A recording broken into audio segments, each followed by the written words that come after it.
नमस्कार, आप देख रहे हैं आर लाइव। हमारे साथ है अमोद निराला, जो पंच सरपंच संघ के बिहार के प्रदेश अध्यक्ष। लगातार 17 वर्षों से अपनी मांगों को लेकर के राज्य के विभिन्न नेताओं से, चाहे वो मुख्यमंत्री नीतीश कुमार हो, तेजस्वी यादव हो, सुशील कुमार मोदी हो, चिराग पासवान हो, सभी से अपनी बातों को लेकर के, अपनी मांगों को लेकर के इन्होंने वार्ता की है, मिलना जारी रखा है। लेकिन आज तक इनकी बातों पर कोई सुनवाई नहीं हुई है। पंचायती राज की बड़ी बड़ी बात आज के नेता करते हैं, लेकिन इस पर कोई काम नहीं करते हैं। और सबसे मजेदार बात यह है कि 17 वर्ष इसलिए हमने कहा कि इसके पहले जब लालू प्रसाद यादव का कार्यकाल था, उस समय उन्होंने पंचायत राज जो संस्था है इसको ही भंग कर दिया। अमोद जी, यदि हम सही कह रहे हैं सही तो लालू प्रसाद यादव ने इसको भंग ही कर दिया कि ना बांस रहेगा ना बांसुरी बजेगी। जी जी, बराबर। इसके बाद लगातार आप जो है मुख्यमंत्री नीतीश कुमार, जो विकास पुरुष कहलाते हैं, सुशासन के प्रतीक कहलाते हैं, उनसे भी मिला, चिराग पासवान से मिला, सुशील कुमार मोदी से मिले, तेजस्वी यादव से मिले, लेकिन बात वहीं की वहीं, समय 17 वर्ष गुजर गया। सही बात। देखिए सर, सर्वप्रथम नमस्कार जी। और आपके चैनल के माध्यम से ये मैं स्पष्ट रूप से बताना चाहता हूँ कि पंचायती राज व्यवस्था कोई आज की व्यवस्था नहीं है। ये आदि काल से स्थापित है। वो बुद्ध काल हो, बुद्धोत्तर काल हो, मुगल काल हो, जिस काल में आप आएंगे, जिस काल खंड में आएंगे, पंचायत की व्यवस्था समाहित है। यहाँ तक कि आप जब समुद्र मंथन से पहले जब देव और दानव के बीच पंचायत हुई थी, जिसका अध्यक्षता महादेव स्वयं किए थे, उस समय भी पंचायत व्यवस्था का स्थापित देखा गया है। आदिकाल से अब तक पंचायती राज व्यवस्था संचालित है। संविधान में भी, जब संविधान के सम्मान की बात आती है, तो संविधान में भी अनुच्छेद 40 के 73वें संशोधन से हमने शक्ति पाया है जी। और इस शक्ति को वर्तमान समय में कुंठित करके और समाप्त करने की एक गहरी साजिश चली जा रही है। मैं आपको बता दूं, श्रीमान लालू प्रसाद यादव जी जब बिहार के मुखिया के रूप में आए, तो हम लोगों को भी लगा, पंचायत गांव के लोगों को भी लगा कि गांव का कोई लड़का जो गरीबी को झेल कर सदन में और राजा बना है, मुखिया बना है, मुख्यमंत्री बना है, गरीबों के दिल की बात को समझेगा और देहात, गांव देहात, गरीब बुढ़वा की बात को सदन में पहुंचाने का काम करेगा। हुआ साग के 3 पात, ठीक उल्टा, ठीक विपरीत। माननीय लालू प्रसाद यादव जी ने पंचायती राज व्यवस्था को ही ध्वस्त कर दिया। बातें खत्म, रही बांस न बाजे बांसुरी। अब आगे जब 2001 में नीतीश जी मुख्यमंत्री के रूप में आए, तो उन्होंने पंचायती राज, त्रिस्तरीय पंचायती राज 2005 में मुख्यमंत्री नीतीश कुमार पहली बार आए। जब मामला सर से ऊपर बढ़ा और केंद्र का दबाव पड़ने लगा, तरह तरह का टीका टिप्पणी और हाई कोर्ट का दबाव पड़ने लगा। अभी बिहार राज्य पंचायत परिषद के अध्यक्ष बिंदेश्वरी बाबू ने हाई कोर्ट में, सुप्रीम कोर्ट में मामला दर्ज किया।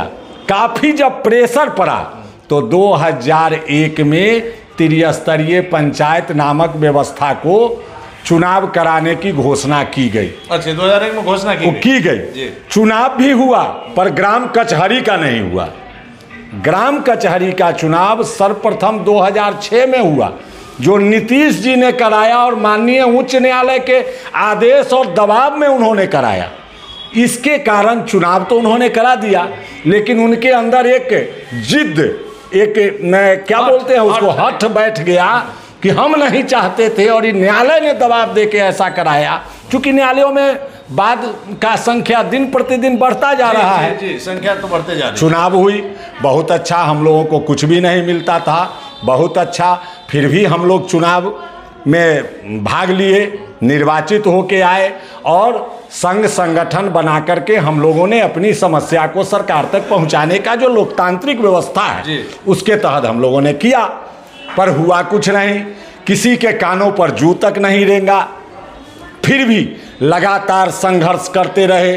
दर्जनों मंत्री बदल गए, मुख्यमंत्री तो यथावत रहे, लेकिन विभाग बदलता गया, तरह तरह की बातें हुई। आपको, आपके चैनल के माध्यम से आम आवाम को मैं यह बताना चाहता हूं कि बिहार का वर्ष 2006 से अब तक एक भी ऐसा सांसद नहीं होंगे विधायक नहीं होंगे, एमएलसी नहीं होंगे, राज्यसभा सदस्य नहीं होंगे जिनके यहाँ मेरा मांग पत्र नहीं गया है, प्रत्यक्ष या विभिन्न माध्यमों से, फैक्स, ईमेल, किसी न किसी माध्यम से गया पहुंचा है। और अपने आग्रह हम लोगों ने किया है कि हमारे ग्राम कचहरी सशक्तिकरण हेतु आप मेरी आवाज़ बने और सदन में मेरी आवाज़ पहुंचाए। इसका एक मूल कारण भी है सर, जो आम लोगों को जानकारी नहीं है, ये मैं आपके चैनल पे आज स्पष्ट बता देना चाहता हूँ। लोकतांत्रिक व्यवस्था में सभी प्रतिनिधियों को अपना प्रतिनिधि चुनने का हक है।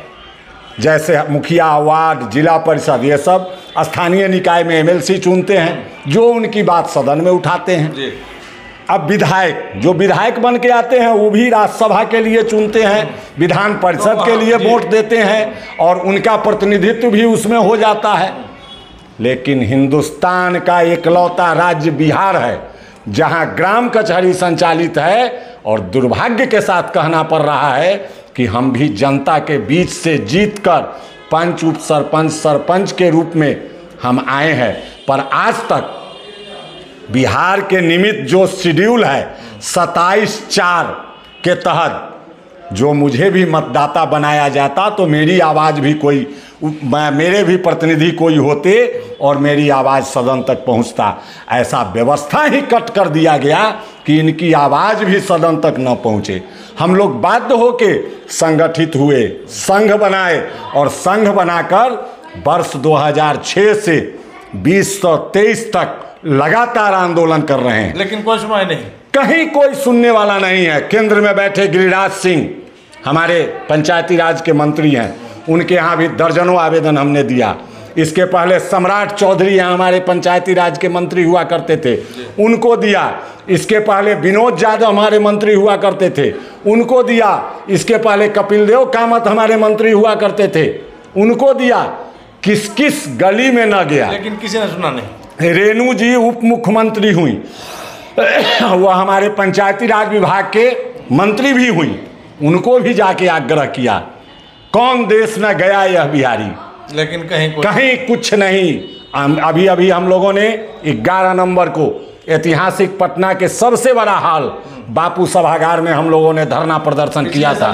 पिछले साल यही 3-4 महीने पहले वहाँ का मेरी क्या संख्या बल थी, मैं वीडियो फुटेज दे सकता हूँ, या आप पता लगाइए कि आज तक जब से वह बापू सभागार बना तब से क्या इतनी भीड़ किसी ने देखी थी? करोड़ों खर्च करने के बाद लोग उस हॉल को भर नहीं पाते हैं। हम भी बिहार के हैं, हम भी कोई बाहर के नहीं है कि किसी बात की जानकारी नहीं होती। और बिना पैसा का हम लोगों ने अपने शक्ति का एहसास कर दिया है। तो सबसे पहले अपने दर्शकों को हम वो तस्वीर दिखाना चाहेंगे कि देखिए ये बापू सभागार की तस्वीर है जो नवंबर में इन्होंने वहां पर सभा की थी अपने स्तर से। आपको पता उसमें पंचायती राज मंत्री मुरारी प्रसाद गौतम जी भी वहां लाने के लिए किस प्रकार से लोगों के लिए उपाय किया जाता है। वैसे में लोग स्वेच्छा से, आप भीड़ देखकर समझ सकते हैं कि लोगों में कितना आक्रोश है और इनकी संख्या कितनी है। सबसे पहले आप विजुअल देखिए। हमारी संख्या, हमारे ग्राम कचहरी में निर्वाचित सरपंच हैं, उप सरपंच हैं, पंच हैं, वहाँ हमारे काम में सहयोग करने के लिए मेरे अध्यक्षता में वहाँ चयनित ग्राम कचहरी सचिव हैं, न्याय मित्र हैं, ग्राम कचहरी प्रहरी हैं, ग्राम रक्षा दल हैं। ये हमारी संख्या 1.5 लाख से अधिक की है। 1.5 लाख से अधिक जी। और बिहार में अमर जी बीच में आपको रोक रहे हैं, अगर जहाँ तक हम समझ पा रहे हैं ग्राम कचहरी अगर पूरी तरह से अस्तित्व में रहती तो मुकदमों की संख्या भी कोर्ट में कम रहता। बिल्कुल, हम मुकदमों की संख्या को शून्यतम स्थिति में पहुंचाने में मैं सक्षम हूं। पर पंचायत स्तर पर जब लोगों के विवाद को सलटा लिया जाता तो वो बात जो है कोर्ट में जाता ही नहीं। ये हमने प्रमाणित कर दिया है। मैं बता रहा हूं श्रीमान, अभी अभी बिहार सरकार ने एक सर्वे कराई है, मैं नहीं कराया हूं जी। उसकी कॉपी आप पंचायती राज विभाग से ले सकते हैं। माननीय सर्वोच्च न्यायालय ने बिहार सरकार पटना से पूछा कि बिहार में ग्राम कचहरियों में कितना मामला आया, कितना निष्पादित हुआ, कितना शेष है, इससे अवगत कराएं। अभी अभी 15-20 दिन पहले यह रिपोर्ट सरकार ने सुप्रीम कोर्ट को दिया है कि 87% मामले बिहार के ग्राम कचहरियों ने सुविधा विहीनता के बावजूद, सौतेलापन व्यवहार के बावजूद, उपेक्षा के बावजूद, हमारे प्रतिनिधि और कर्मियों की सजगता से 87% यानी 87% मामले को मैंने निष्पादित किया है। इस बात का मुझे गर्व है और माननीय न्यायालय का मैंने बोझ कम किया है। जी, आप लोग की मेन मांगे क्या है? हमारी मांग है ग्राम कचहरी को सर्व सुविधा संपन्न बनाएं। जैसे हमारे यहाँ हैंड्स की कमी है जी। अब चौकीदार के लिए सरकार ने 13 में आदेश निर्गत किया, आज तक हमको चौकीदार नहीं मिला, तो उसके जगह पर हम ग्राम कचहरी प्रहरी के रूप में हम ग्राम रक्षा दल के सदस्यों को लेकर काम चला रहे हैं। हमारे पास रख रखाव की व्यवस्था नहीं है। विकासात्मक कार्य में जो अनियमितताएं होती है, जिसका कंप्लेन मेरे पास आता है, उसको देखने की अनुमति नहीं है। कंप्लेन सुन सकते हैं, देख नहीं देख नहीं सकते। अभी अभी जो आपने शराबबंदी किया, बाल विवाह बंद है, आपको बाल मजदूरी बंद है, बच्चों का पलायन, रोजगार के लिए कहीं बेचना खरीदना बिहार में बंद है। क्या ये तो कहीं ना कहीं सीमावर्ती ग्रामीण इलाकाओं से ही ऐसे कांड हुआ करते हैं? चिमनी भट्ठा पर, चिमनी भट्ठा कहाँ है? गांव में है, शहर में तो है नहीं। ये सारे मामले को मैं नहीं देख सकता। हमने अभी शराबबंदी के लिए प्रधान सचिव मद्य निषेध विभाग को लिखा था कि ग्राम कचहरी प्रतिनिधि कर्मियों को इस आशय का भी निर्णय लेने का और इस पर तहकीकात करने का अधिकार दें। उन्होंने स्पष्ट लेटर दे दिया मुझे कि ऐसा काम विभाग द्वारा किया जा रहा है, आपकी आवश्यकता नहीं है। तो फिर मेरी आवश्यकता है? फिर मेरी आवश्यकता कहाँ है भाई? मेरी आवश्यकता केवल और केवल उपेक्षा और सौतेलापन व्यवहार के लिए है। हम लोगों का चुनाव समझिए कि ऐसे ही करा दिया गया और करा दिया जाता है। करा दिया गया, कोई पावर नहीं है। कोई पावर नहीं है, अपने से जीना है। हमारे सैकड़ों प्रतिनिधि की हत्या हो चुकी है साहब, सैकड़ों प्रतिनिधि हमारे झूठे मुकदमे में जेल में हैं। तरह तरह से हम यातित होते हैं। दुख के साथ कहना पड़ता है कि आधी आबादी मेरी माँ बहनों की है। आरक्षण रोस्टर के तहत हमारा निर्वाचन हुआ। चिराग पासवान इन दिनों जो लगातार कहते चलते हैं कि बिहार फर्स्ट, बिहारी फर्स्ट, और उनके विजन से बिहार का विकास हो सकता है, वो सही में अगर बिहार फर्स्ट, बिहारी फर्स्ट अगर लागू हो जाए तो बिहार का विकास हो सकता है। वैसे में आपका कहना है कि आपने चिराग पासवान से भी मुलाकात की, क्या चिराग पासवान ने कोई आश्वासन दिया कि हमारी सरकार आएगी तब हम इसको करेंगे, या हम इसकी आवाज़ उठाएंगे? देखते हैं, दिखवाते हैं, यही तमाम नेताओं का बोली है। देखते हैं, दिखवाते हैं, जरूर करेंगे, चिंता नहीं कीजिए। इन्हीं 3 शब्दों में 17 वर्षों से मैं झेल रहा हूं। लेकिन अमोद जी, आपकी जितनी संख्या है जी, सीधा सीधी 1,56,000 के करीब है। अगर इसको पूरा आकलन किया जाएगा तो 15 लाख से ज़्यादा वोट जो है आपके पास है, तो निश्चित तौर पर आप किसी को अगर जिता नहीं सकते हैं तो काफ़ी कैंडिडेट को आप पूरे बिहार में हरवा सकते हैं। बिल्कुल, और मैंने ऐसा किया भी है, किया भी है। बैठे नहीं हैं हम लोग। लगभग 50 में 90% पंचायतों का भ्रमण मैं स्वयं कर चुका हूं जी। और हमारे संगठन में 11 सदस्य जीवनदानी हैं। बिहार के किसी भी, मुझे जहां तक जानकारी है, किसी भी राजनीतिक दल के पास सक्रिय सदस्यों की संख्या 1.5 लाख से ऊपर नहीं है। और उतना संख्या आपकी है? उतनी संख्या हमारी है भैया। और हम एक वार्ड से जो पंच हमारे जीत के आते हैं वो भी 100-125 वोट लेके आते हैं। 100-125 कम से कम। और हमारे सरपंच जो जीत के आते हैं वो 1000 से ऊपरे वोट लेके जीत के आते हैं। हम बता रहे हैं कि अगर पूरा मिला दिया जाए तो 15 लाख से ऊपर तो सीधा नजर आता है। लगभग 50 लाख वोट आने वाले लोकसभा चुनाव में। पिछले बार हमने नोटा का ऐलान किया था, तो नोटा की संख्या देख लीजिए, वो हमारी क्षमता है। जो नोटा जो संख्या जो बढ़ी है जी हमारे कारण है। हमने नोटा का ऐलान किया था। इस बार भी लोकसभा चुनाव से पहले हमारा प्रदेश कार्यकारिणी का बैठक होगा। हम लोग निर्णय लेते हैं, हम लोग काफ़ी संगठित लोग हैं, एक दूसरे से मेरा चैन जुड़ा हुआ है।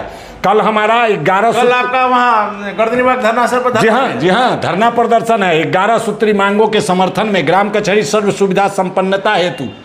और आप उसके लिए लगातार आज आप दिन भर बैठक कर रहे हैं? हाँ, लगातार मैं बैठक कर रहा हूँ, लोगों से संवाद कर रहा हूँ, दूरभाष पर बातें हो रही है। इसके लिए मैं बाकायदा परमिशन लिया हूँ। मैं जो भी करता हूँ कानून के दायरे में करता हूँ। कानून से बाहर जाके हम लोग कुछ नहीं करते।